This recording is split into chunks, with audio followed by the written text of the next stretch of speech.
در منقبت المصائب جناب حضرت زینب سلام اللہ علیہ، ایک مسدس والد محترم جناب ناصر عباس کے قلم سے۔ وہ کون ذی وقار بن کے میر کارواں رہی، جو کربلا سے شام تک اسیر و بے امان رہی، ہر ایک قدم پہ بھائی کی جو بن کے ترجماں رہی، مگر وہ قافلے پہ بن کے مثل سائباں رہی۔ اگرچہ اس کا اپنا دل غموں سے چور چور تھا، مگر ثبات راہ حق پہ اس کا دل غیور تھا۔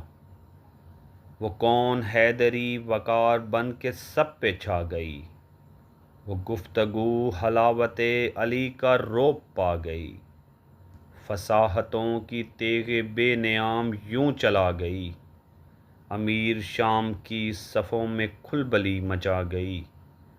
یوں فاتح شام سے یزید پل میں مات کھا گیا، کہ جیسے اپنے جال میں صیاد خود ہی آ گیا۔